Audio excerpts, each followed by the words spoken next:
Welcome back to our android development series. Last video में हमने BMI app के layout design और functionalities के बारे में थोड़ा सा डिस्कस किया था। आज हम उसके कोड एग्जाम्पल को देखेंगे, सीखेंगे कि कैसे हम लॉजिक बिल्ड करते हैं अपने BMI ऐप के लिए और हमारा UI किस तरीके से उसे कंटेन करता है, इसे ऐप को रन करके देखने वाले हैं। सबसे पहले हम BMI ऐप में अपने मेन एक्टिविटी पर BMI ऐप कंपोजिबल को कॉल कर रहे हैं, उसमें नेम और मॉडिफायर फील्ड्स पास कर रहे हैं। इस ट्यूटोरियल में मैंने इस BMI ऐप कंपोजिबल को मेन एक्टिविटी के फाइल के अंदर ही लिखने के बजाय एक अलग से एक फाइल बनाया है, BMI app.kt फाइल, और उसके अंदर इस कंपोजिबल फंक्शन को लिखा है।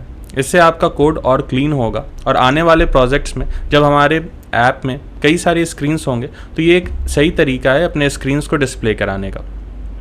सबसे पहले हमने ऐड कंपोजिबल टैग यूज़ किया है, एनोटेशन यूज़ किया है, जिससे हम BMI ऐप को एक कंपोजिबल फंक्शन बनाते हैं। इसके बाद हम जो नेम और मॉडिफायर आर्गुमेंट पास कर रहे थे वो हम यहाँ ले रहे हैं और उसके अंदर हमने कोड लिखा है जिसके अंदर सारे ही UI as well as logic build हैं।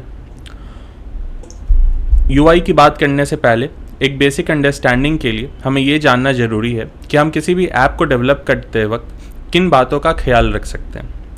हम कोई भी मोबाइल ऐप या फिर कोई भी एक सिंपल प्रोग्राम भी अगर बनाते हैं तो हमें बस 3 चीज़ों के बारे में ध्यान देना होता है। सबसे पहले कि हम यूज़र से इनपुट क्या ले रहे हैं। अगर हमें कोई भी लॉजिक बिल्ड करना है तो उसमें कई बार हमें यूज़र से कुछ इनपुट लेना पड़ सकता है, तो हमें सबसे पहले उसकी लिस्ट तैयार होनी चाहिए कि हम यूज़र से किन किन चीज़ों की इनपुट लेने वाले हैं। Second will be the calculation part. हमने यूज़र से इनपुट ले लिया, उसके बाद हमें कैलकुलेट करना होता है। अपने लॉजिक के थ्रू हमें ये कैलकुलेशंस और मॉडिफिकेशंस उस इनपुट में या फिर आउटपुट कैसे डिस्प्ले कराएंगे उसके बारे में चेक करना होता है। तो इन सारे को हम कैलकुलेशन ब्लॉक के अंदर रख रहे हैं। इसके बाद तीसरा होता है once after taking the input and calculating the results we need to provide the output to our user. तो ये 3 स्टेप्स है जिसमें आपका कोई भी प्रोग्राम कंप्लीट हो जाता है। Number 1 input, second calculation and third giving the output.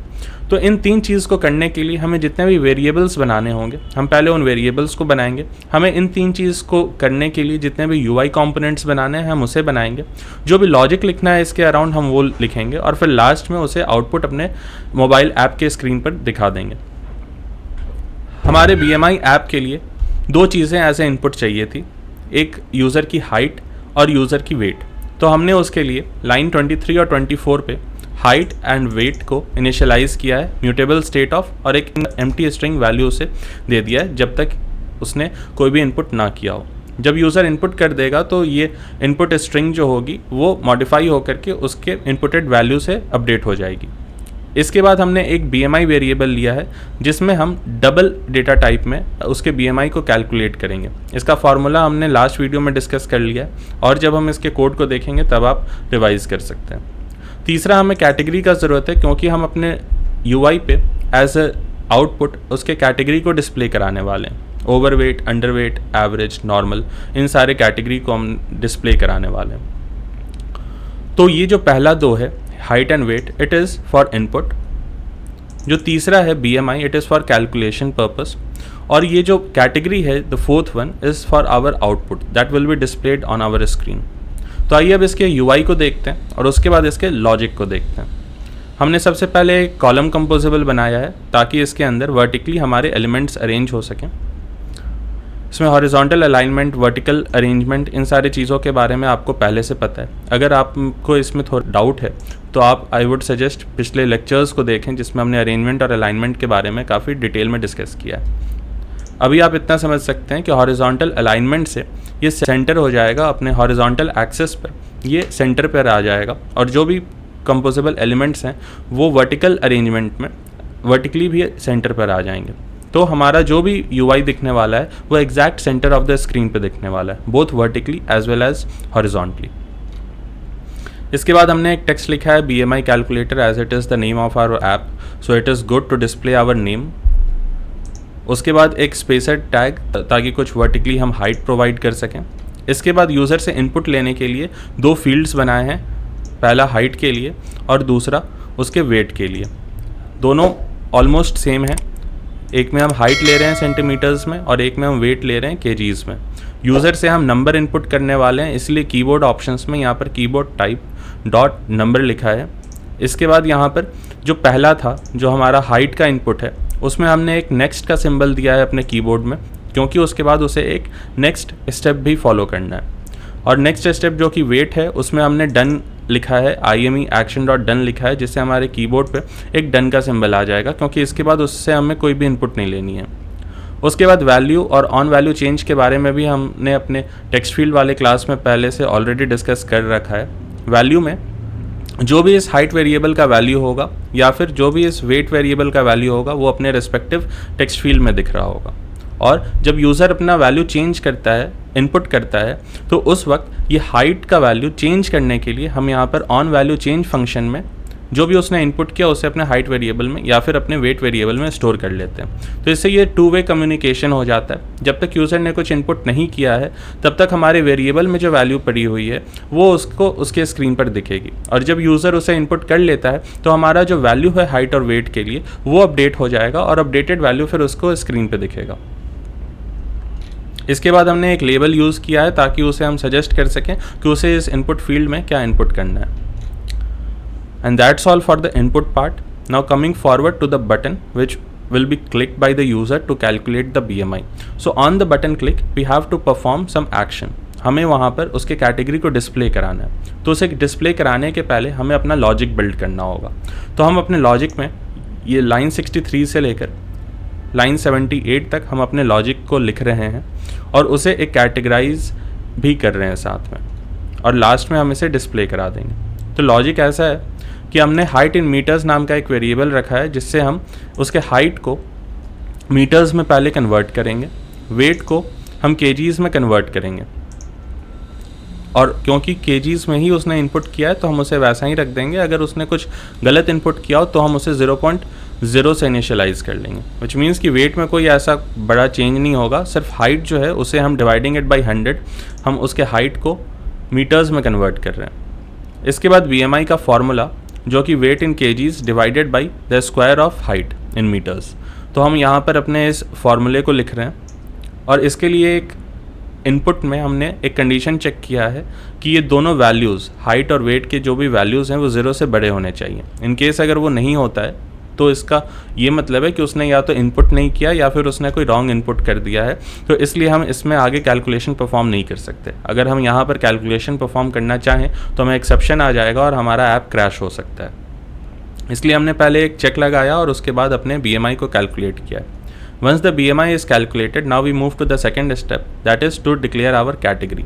तो कैटेगरी के लिए हमने एक व्हेन स्टेटमेंट लिखा है, जैसे हमने पहले की वीडियोस में भी डिस्कस किया हुआ है कि जावा में जैसे हम स्विच केसेस लिखते थे, ये सिमिलर है कॉटलिन में व्हेन स्टेटमेंट के साथ। यहाँ पर व्हेन के साथ क्योंकि हमें एक सिंगल मैच नहीं कराना बल्कि हमें एक रेंज में खेलना है, तो क्योंकि ये रेंज जो है ये 0.0 से 18.4 या फिर 18.5 से 24.9, ये कोई एक सिंगल वैल्यू नहीं है, इसलिए हम यहाँ पर रेंज लिखने के लिए व्हेन के साथ इन का यूज़ करेंगे, जिससे हम एक रेंज डिफाइन कर सकें। आपको ऐसे लिखना होता है, जो स्मॉलेस्ट नंबर है वहाँ से लेकर आपको 2 डॉट्स के बाद जो एक्सट्रीम सेकंड है उसको डिफाइन करना होता है, और इसके बाद हमने एक एरो मार्क लगाकर स्ट्रिंग वैल्यू उसमें कैटेगराइज करने के लिए लिख लिया। जैसे अगर हमारा BMI 0.0 से 18.4 के बीच में आता है तो वो यूज़र अंडर वेट होगा, 18.5 से 24.9 के बीच में आता है तो वो नॉर्मल वेटेड होगा, अगर 25.0 से 29.9 के बीच में आता है तो वो ओवर वेटेड होगा, और अगर वो उससे ज़्यादा आता है तो वो ओबीज है। अब इसके बाद हमने एक टेक्स्ट में कैलकुलेट BMI लिखा है जो कि इस बटन पे डिस्प्ले होने वाला है। इस बटन के अंदर जो भी हमें टेक्स्ट लिखना है वो हम यहाँ पे डिफाइन करते हैं इस कर्ली ब्रेसेस के अंदर, और हमें जो भी एक्शन परफॉर्म करना है ऑन क्लिकिंग इट, ये हम इसे एज एन पैरामीटर पास करते हैं, और इस ऑन क्लिक के कर्ली ब्रेसेस के अंदर वो सारे लॉजिक्स लिखते हैं जो कि परफॉर्म होने चाहिए once we click on this button. So that's all, we have completed the input section as well as the logic for the calculation part. Now it's time to display the result on the UI. तो UI पे result display कराने के लिए हमने पहले एक BMI.let का use किया ताकि हम उसके BMI को बता सकें कि वो कितना वैल्यू है, उसके बाद हमने उसके कैटेगरी को भी डिस्प्ले कराया। तो ये दोनों चीज़ हमारे आउटपुट में भी यूज़ होने वाली है। BMI variable was being used as an calculation and as well as for the output screen. उसके बाद हमने यहाँ पे एक स्पेस दे करके एक रीसेट का आइकन दिया है, जिस पे जब भी यूज़र क्लिक करता है तो ये सारे values height, weight, BMI and category ये एम्प्टी हो जाते हैं या नल हो जाते हैं, ताकि यूज़र फिर दोबारा अपने वैल्यू को इनपुट करके उसे फिर से चेक कर सके। So that's all for the coding part. हमारे एंड्रॉयड स्क्रीन पर ये कैसा दिखेगा और उसे चेक कर लेते हैं। तो यहाँ पर BMI कैलकुलेटर टेक्स्ट है, इसके बाद हाइट और वेट एज एन इनपुट है। यहाँ पर हम हाइट लिख लेते हैं कुछ in centimetres, weight in kgs, और इसके बाद कैलकुलेट BMI यहाँ पर 23.15 आया और ये कैटेगरी नॉर्मल वेटेड है। इसके बाद रिफ़्रेश बटन पे क्लिक करेंगे तो ये सारे यूज़र इनपुट गायब हो गए हैं। अब फिर से हमारा जो इनिशियलाइजेशन है वो फिर से री इनिशियलाइज हुआ है और हाइट और वेट फिर से एक एम्प्टी स्ट्रिंग है जो यहाँ पर हमने डिक्लेयर कर रखा है। अब इसके बाद एक कोई सेकंड इनपुट लेते हैं, let's say height 160 centimetres and weight 85 kgs। So is an obese और इसका BMI 33.20 है। आप इसे भी चेक कर लें, क्योंकि इसका BMI 33.0 है जो कि 30 से ग्रेट है, इसलिए हमने इसे ओबीज में रखा है। इसके बाद हम इसके हाइट के साथ थोड़ा सा चेंजेस करते हैं, 85 की जगह 55 कर लेते हैं। Is a normal weighted person. इसके बाद 55 की जगह 40 करके देखते हैं। BMI 15.62 आ रहा है और ये अंडर वेट आ रहा है, क्योंकि 15.62 इज़ बिटवीन 0.0 एंड 18.4। इस तरीके से, और आप बाकी सारे कैटेगरीज़ को भी देख सकते हैं। कैलकुलेशन पार्ट में आप खुद से भी क्रॉस चेक कर सकते हैं और इसके UI में कुछ और चेंजेस करते हुए और एक बेहतर ऐप बनाने की कोशिश करें। So that's all. I hope कि आपको ये वीडियो पसंद आया होगा। अगर आप इस वीडियो में यहाँ तक पहुँच गए हैं तो उम्मीद है कि आपको ये प्लेलिस्ट पसंद आ रही होगी और समझ में आ रही होगी। आई वुड रिक्वेस्ट कि आप सारे वीडियोज़ को लाइक ज़रूर करें, अपने फ्रेंड्स के साथ शेयर करें और इस चैनल को ज़रूर सब्सक्राइब करें, क्योंकि हम रेगुलरली इसके साथ अपडेट्स ला रहे हैं। One more thing, I would request you कि आपको अगर कोई लाइव क्लासेस या फिर फिजिकल ट्रेनिंग आपको चाहिए, इस वीडियो में फ्लैश हो रहे नंबर पर ज़रूर कांटेक्ट करें, हमारी टीम से बात करें और उसके बाद आप अपने लिए एक रजिस्ट्रेशन बुक कर सकते हैं फॉर ऑनलाइन और physical classes. So that's all for today's video. I hope that you have a nice day. Thank you.